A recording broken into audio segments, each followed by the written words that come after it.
Welkom by hierdie opvoedkundige video oor die mikroomgewing, 'n belangrike konsep om te verstaan hoe besighede daagliks funksioneer. Die mikroomgewing verwys na die onmiddellike faktore en kragte wat direk 'n besigheid se vermoë om effektief te funksioneer beïnvloed. Hierdie faktore is nou verbind met die maatskappy en het 'n direkte impak op sy daaglikse bedrywighede en sukses.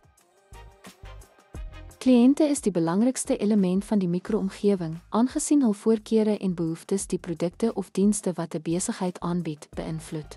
Om kliëntegedrag te verstaan, is noodsaaklik vir sukses. Mededingers bied soortgelyke produkte of dienste aan. Daarom moet besighede mededingers monitor om markneigings, prysstrategieë en innovasies te verstaan om 'n mededingende voordeel te handhaaf.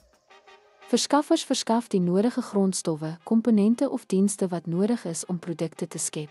'n Betroubare verskaffer verseker gladde bedrywighede, terwyl probleme met verskaffersproduksie kan ontwrig. Tussengangers soos groothandelaars, kleinhandelaars en agente help om die produk na die finale verbruiker te versprei en speel 'n sleutelrol in bemarkings- en verkoopskanale.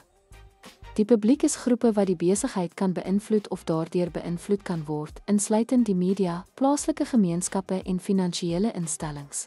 Die handhawing van goeie verhoudings met die publiek help om reputasie en ondersteuning te verbeter.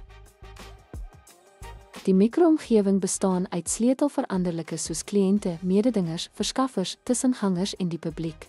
Suksesvolle besighede monitor en bestuur hierdie veranderlikes noukeurig om vinnig aan te pas en 'n sterk markposisie te handhaaf.